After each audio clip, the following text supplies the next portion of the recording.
खान की रिपोर्ट। मैं समीउल्लाह खान शुएब, सभासद प्रतिनिधि, मोहल्ला तोपखाना, नगर पालिका परिषद नानपारा।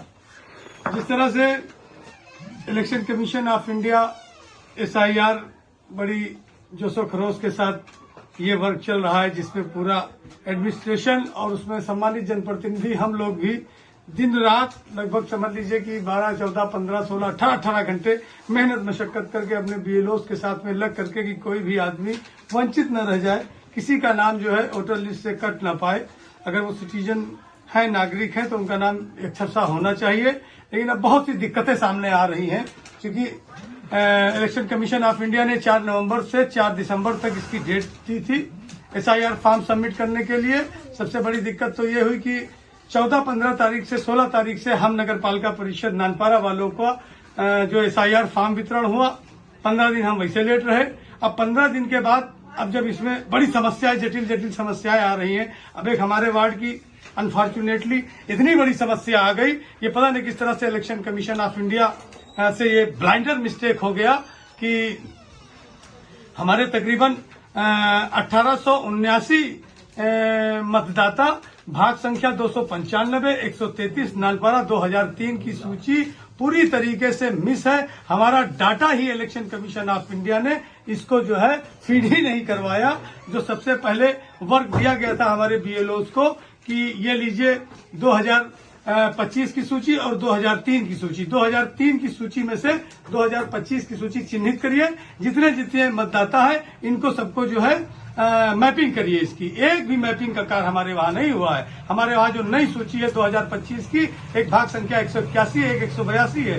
एक भी मतदाता उसमें से भाग संख्या 182 के 226 मतदाता है और भाग संख्या 181 के 306 मतदाता है। एक भी मतदाताओं का हमारे वहां मैपिंग कार्य नहीं हो पाया है। अब हमारे मोहल्ले की बहुत सी बेटियां, कोई लखनऊ है, कोई अम्बेडकर नगर है, कोई फैजाबाद है, मुख्तलिफ शहरों में है। वो लोग जब अपना ऑनलाइन सिस्टम पे जाती हैं, वर्क करती हैं, तो 295 2003 मिस बता रहा है। फोन करते करते, अटेंड करते करते हम लोग की हालत हो रही है। हम लोग का कुछ काम ही नहीं हो पा रहा। तो आपने कहीं शिकायत की है इस संबंध में? जी। मैंने जब ये पता चला, चूंकि BLOs ने बताया कि भैया ये मैपिंग नहीं हो पा रहा है, ये हम लोग मैपिंग नहीं कर पा रहे हैं, जब पता चला तो यहाँ BLOs की जब मीटिंग हुई तकरीबन 15 दिन पहले, उस BLOs की मीटिंग में ये बात उजागर हुई। हमारे BLO ने इसकी कंप्लेंट की, वहां पे बहुत रिस्पांसिबल पर्सनालिटी उस मीटिंग में थे तहसील में।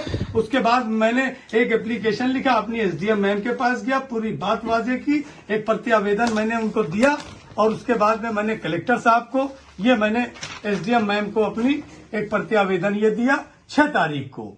और 3 बार उनसे मौखिक मेरी टेलीफोनिक वार्ता हुई, मैं मिला भी। और उसके बाद मैंने ये देखिए कलेक्टर सर को ये लेटर मैंने लिखा और ये इसको मैंने रजिस्ट्री की, सेम डे की पहुंच जाए, उस पर एक्शन हो जाए। और इसके बाद मैंने इलेक्शन कमीशन ऑफ UP को मैंने ये ईमेल किया। ये पूरा मैटर मैंने उनको जो है लिखा और बताया, लेकिन अभी तक कोई इस पे कार्रवाई नहीं हुई है। किसी का जवाब नहीं मिला है अभी तक? कुछ नहीं, कोई जवाब नहीं हुआ है। जहां पर 295 आप खोलिए मिस हो रहा है। और उसका एक जो बैड इफेक्ट होगा, अब ये देखिए, ये सूची है, देखिए 133 विधानसभा की ये सब है, ये भाग संख्या है, सब बता रही वर्ग। और ये देखिए 133 295 मिस, ये मिस बता रही। इतना बड़ा ही नहीं, इसमें तो हमारा वार्ड पूरा शून्य हो जाएगा, कुछ काम ही नहीं होगा। और उसके बाद जब मैं कल गया अपने तहसीलदार साहब से मैंने बात की और जो रिस्पांसिबल पर्सनालिटी थे जो इस मैटर को देखते हैं उनसे बात किया, तो उन्होंने एक जवाब ये कहा कि आप लोगों को जो नोटिस आएगी, नोटिस में आप लोगों को पेपर देना पड़ेगा। तो ये बताइए, जब सरकार इलेक्शन कमीशन ऑफ इंडिया ने गाइडलाइंस बनाई है, 4 कैटेगरी बांटी है, इलेक्शन कमीशन ऑफ इंडिया कह रही है कि 1987 तक अगर जिसका जन्म है और 2003 की सूची में उसका नाम है, तो कोई एविडेंस, कोई डॉक्यूमेंट्स नहीं दिए जाएंगे। और वो कह रहे हैं कि हम अब नोटिस देंगे, नोटिस में 2 कागज, 3 कागज, 4 कागज मांग ले। ये कोई बात हुई? इलेक्शन कमीशन अगर इसी तरह से SIR करना है तो बंद कराइए भाई, आदमी को परेशान कर रहा है। कितना कागज हम इकट्ठा करेंगे? जो वेल एजुकेटेड लोग हैं वो तो चलिए उनके पास हाई स्कूल होगी, 1-2 एविडेंस दे देंगे। जो इलिटरेट पर्सन है, जो एकदम अशिक्षित वर्ग है, जो गरीबी रेखा से नीचे जीवन पर यापन कर रहा है, वो पेपर कहां से लाएगा? वो तो मर जाएगा। ये SIR है कि एकदम आदमी को जो है सूली पे और फांसी पे लटका करके मार डालेंगे। इसी प्रक्रिया होनी चाहिए। मैं अब हमारे मोहल्ले में लोग इतना परेशान है कि पूछिए नहीं। हम लोग एक ड्राफ्टिंग कर रहे हैं, हम लोग परसों अपने कलेक्टर साहब से बैठते हैं, अगर नहीं होगा तो लोकतांत्रिक व्यवस्था में जो हमको अख्तियार दे रखे हैं उसका हम पालन करेंगे।